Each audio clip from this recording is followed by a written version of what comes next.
के हवाले से मजीद बात करेंगे। सीनियर तजियाकार मंसूर अली खान ने मैं ज्वाइन किया। मंसूर साहब, बहुत शुक्रिया आपके वक्त के लिए। नैब तरमीम का फैसला महफूज है, बज़ाहिर ऐसे ही लग रहा है कि जो नैब तरमीम पर फैसला है वो साबिक हुकूमत की कानून साजी के खिलाफ ही आएगा। तो फिर ऐसी सूरत में जो सियासतदान हैं, क्या उनके खिलाफ आप देख रहे हैं कि नैब केसेस दोबारा खुल सकते हैं, और क्या ये चेयरमैन PTI के बयानिए की जीत होगी? देखिए, मेरे ख्याल में नैब, ये बिल्कुल बात दुरुस्त है कि लग यही रहा है कि नैब के हवाले से जो फैसला आएगा वो साबका हुकूमत के ख़िलाफ़ आएगा और इमरान खान साहब के मामले के अंदर इसकी जीत होगी। और दूसरी ये भी बहुत इंपॉर्टेंट बात है कि इमरान खान साहब ने ख़ुद इन नैब तरमीम का अभी तक फ़ायदा नहीं उठाया। वो चाहते तो इससे फ़ायदा उठा सकते थे, लेकिन उन्होंने एफिडेविट दिया और उन्होंने कहा कि मैं इसका किसी किस्म का कोई फ़ायदा नहीं उठाऊंगा। लेकिन प्रॉब्लम ये है कि अगर ये सब कुछ वापस हो जाता है तो जहाँ पे PDM के मुख्तलिफ सियासतदान जो हैं वो इसके निर्गे में आएंगे या दायरे में आएंगे, वहाँ पे पाकिस्तान तहरीक इंसाफ से जुड़े अपने भी चंद लोग हैं जो इसकी वजह से मुतासिर होंगे। लेकिन मेरा ख्याल में, ये मेरी प्रेडिक्शन है, हो सकता है मैं गलत हूँ, वो ये है कि अगर ये कोई फैसला आ भी गया तो चीफ जस्टिस के पास टाइम बड़ा कम है। 16 तारीख तक का उनके पास वक्त है, उसके बाद एक दूसरे चीफ जस्टिस आ जाएंगे और उस दौरान फिर इसको रिव्यू भी किया जा सकता है। और दूसरी बात यह कि एक और जो इम्पोर्टेंट केस है वो है प्रोसीजर बिल के हवाले से। वो जो कि जनाब अगर 184(3) के तहत जो है वो अगर केस सुनना है तो उसके लिए बेंच किस तरह बनेगा, बेंचेस के हवाले से। सो मेरे ख्याल में बहुत से केसेस के ऊपर जो है ना इसका फर्क पड़ेगा। लेकिन ठीक है, लेकिन जिस शिद्दत के साथ हम चौधरी परवेज इलाही को बार बार गिरफ्तार किया जा रहा है और यही देख रहे हैं कि गिरफ्तारी का जो मामला है मोनस इलाही से जुड़ा हुआ है, या इसके अलावा भी आपको लग रहा है कोई और मामला है? जैसे चौधरी साहब ने यह भी कहा था कि मेरा प्रेस कॉन्फ्रेंस करने का कोई इरादा नहीं है।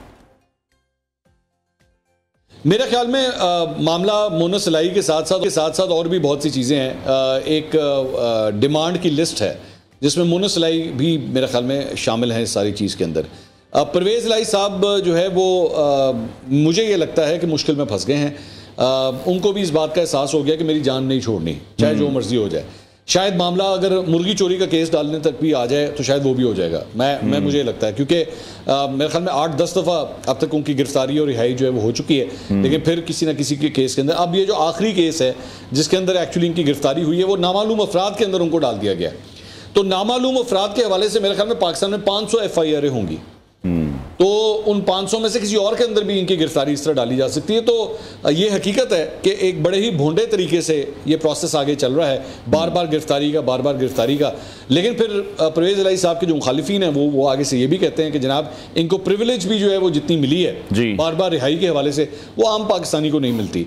तो मेरा ख्याल में गलतियां जो हैं वो दोनों साइड से ही हो रही हैं। लेकिन जाहिर बात है इस पूरे निज़ाम के ऊपर लोग जो हैं वो हंस रहे हैं कि ये जो सिस्टम चल रहा है गिरफ्तारी का और रिहाई का, वो एक आम पाकिस्तानी के साथ तो इस तरह। ठीक है, मंसूर साहब, आखबात के मामले पर बात करना चाहूंगा। इतनी गैर यकीनी के साए क्यों अभी तक बरकरार हैं? कुछ लोग अभी भी ये कहते हैं कि इलेक्शन नहीं होंगे, जबकि इलेक्शन कमीशन तो हम देख रहे हैं कि अपनी तैयारियों में लगा हुआ है। अच्छा, वैसे मैं आपको अंदर की खबर ये बताऊं कि इलेक्शन कमीशन को भी डाउट है कि शायद इलेक्शन नहीं होंगे। मतलब ये सिर्फ आम अफराद को नहीं है, इवन मैं आपको ये खुद खबर दे रहा हूँ कि इलेक्शन कमीशन को खुद भी इस बात के डाउट्स हैं कि नहीं, पता नहीं इलेक्शन होंगे या नहीं होंगे। मेरा ख्याल में मुझसे अगर मेरी राय पूछी जाए तो शायद पाकिस्तान में सिर्फ 2 अफराद हैं जिनको शायद इस बात का पता है कि इलेक्शन होंगे या नहीं होंगे। और वो 2 अफराद जो जिनके बारे में मैं ये जिक्र कर रहा हूँ, मेरा ख्याल में उनके नाम जो है मैं ना ही लूँ टीवी के ऊपर तो बेहतर है कि सिर्फ वो बता सकते हैं। बाकी ये जो 25 करोड़ लोग हैं, मेरा ख्याल में इन 25 करोड़ में शायद 2500 सहाफ़ी भी होंगे, वो भी नहीं बता सकते कि इलेक्शन होंगे या नहीं होंगे। सब अपने अपने तुक्के लगा रहे हैं। तो मैं भी अगर उन तुक्कों की, ठीक है। अच्छा मंसूर साहब, बैक इन 2017 अगर हम देखते हैं तो इतने खराब मुआशी हालात नहीं थे। आज अगर हम मुआशी हालात को देखें तो ये खराब मुआशी हालात की जिम्मेदार हमें 2 हुकूमतें लगती हैं। एक पाकिस्तान तहरीक इंसाफ और दूसरी जो तनकीद है वो PDM पर की जाती है कि अगर शहबाज शरीफ वजीर आजम की कुर्सी कबूल नहीं करते और नून लीग को महंगाई की वजह से ये बदनामी नहीं मिलती, तो आप समझते हैं कि शहबाज शरीफ के पास वजीर आजम बनने के सिवा उस टाइम कोई दूसरा ऑप्शन मौजूद ही नहीं था? अच्छा, ये मेरा ख्याल में ये मैं इसको इस तरह नहीं कहूँगा कि शहबाज शरीफ साहब के पास जो है वो वज़ीर आज़म बनने के अलावा कोई ऑप्शन मौजूद नहीं था। ऑप्शन तो आपके पास होते हैं। ऐसा नहीं है कि शहबाज शरीफ साहब को पकड़ के किसी ने कॉलर से पकड़ के ज़बरदस्ती पीएम की कुर्सी को बिठा दिया कि बैठ और कर हुक्मरानी, ऐसा नहीं है। अब से अपनी ख्वाहिश से मतलब बंगड़े डालते हुए जाके पीएम की कुर्सी के ऊपर बैठे हैं जी। लेकिन ये जो बात है ना कि जी इसका जिम्मेदार कौन है, मैं नहीं समझता कि सिर्फ और सिर्फ पीडीएम और पाकिस्तान तहरीक इंसाफ आज इस मुआशी सूरत हाल की जिम्मेदार है। इसकी अगर कहानी शुरू होगी तो फिर ये कई दहाइयों तक जाएगी, क्योंकि ये ऐसे फॉल्ट्स हैं इस पूरे सिस्टम के अंदर जो कोई 3 साल 2 साल या 5 साल के अरसे के अंदर नहीं आए। ये कई दहाइयों से इस सिस्टम के अंदर खराबी पैदा हो चुकी थी। लेकिन हर हुकूमत ने जो है वो, अगर फॉर एग्जांपल टायर पंक्चर हो जाए ना, मैं एक क्रूड सी एग्जांपल देता हूँ, टायर अगर पंक्चर हो जाए तो आप उसको सनी प्लास्ट लगा के जो है उस पंक्चर को बंद नहीं करते, आपको उसको टायर शॉप के ऊपर ले जाना पड़ता है और उसके बाद जो है वो टायर वाला उसके अंदर जो है पंक्चर लगाता है, फिर वो टायर इस्तेमाल के काबिल होता है। लेकिन पाकिस्तानी मईशत का टायर जो है ना, मुझे लगता है कि सिर्फ वह पंक्चर वाला ही नहीं है बल्कि वो फट चुका है और अब वो इस्तेमाल हो ही नहीं सकता। लेकिन हम इस बुसीदा निज़ाम के अंदर उसके ऊपर बार बार पंक्चर लगा के हम कोशिश कर रहे हैं कि किसी तरह गाड़ी जो है वो चलना शुरू हो जाए।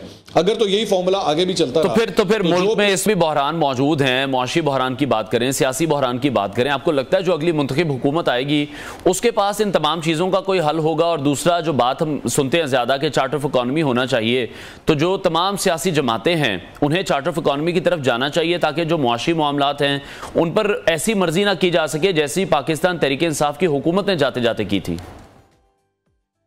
मेरा ख्याल में सिर्फ सियासी जमातों के दरमियान चार्टर ऑफ इकॉनमी नहीं, अब मामला सियासी जमातों से भी बाहर आ चुका है। पाकिस्तान के अंदर जितने भी स्टेक होल्डर्स हैं उन स्टेक होल्डर्स में इदारे भी शामिल होते हैं, पाकिस्तान की इस्टेब्लिशमेंट भी शामिल होती है, जुडिशरी भी शामिल होती है, ब्यूरोक्रेसी भी शामिल होती है और सियासतदान भी शामिल होते हैं। अगर अब आपने चार्टर ऑफ इकॉनमी करना है तो आपको इन तमाम स्टेक होल्डर्स को लाना पड़ेगा। ऐसा मुमकिन नहीं है क्योंकि इससे पहले जब मिसाक जमहूरियत हुआ था, चार्टर ऑफ डेमोक्रेसी हुआ था, तो उस चार्टर ऑफ डेमोक्रेसी की धज्जियां जो है वो बिखेरने के लिए एक तीसरी जमात को लाके लॉन्च किया गया, पाकिस्तान तहरीक इंसाफ को। तो इस मरतबा अगर आप तमाम सियासी जमातों को मिला के भी चार्टर ऑफ इकॉनमी साइन कर लेंगे तो और बड़े एक्सटर्नल फैक्टर्स हैं जो उस चार्टर ऑफ इकॉनमी को फाड़ने के लिए या उसका बेड़ा गर्क करने के लिए। अभी फ्यूचर आप क्या देख रहे हैं? क्योंकि इलेक्शन में ताखीर की जो ख्वाहिश है वो तो मुस्लिम लीग नून की है और कुछ महसूस अभी ये हो रहा है कि जिस तरह पाकिस्तान पीपल्स पार्टी है या पाकिस्तान तहरीक इंसाफ है वो कम से कम इलेक्शन के मामले पर हमें एक ही पेज पर नजर आ रहे हैं। मेरी इतलात के मुताबिक पाकिस्तान पीपल्स पार्टी का वक्त जब इलेक्शन कमीशन के दफ्तर में मिलने के लिए गया था ना, तो वहाँ पे उन्होंने इलेक्शन कमीशन को 90 रोज़ के हवाले से कोई जोर नहीं लगाया। बिल्कुल मीडिया के अंदर आके वहाँ पे उनकी पोजीशंस कुछ और हैं, लेकिन इलेक्शन कमीशन के पास जब उनका वफ्त गया था तो वहाँ पे ऐसा सच कोई जोर नहीं लगाया था। ठीक है, ये हकीकत है कि नून लीग जो है वो कोई जल्दी इलेक्शन कराने के मूड में नहीं लग रही, या अगर वो कहती है अगर नहीं होते तो हमें फ़र्क नहीं पड़ता।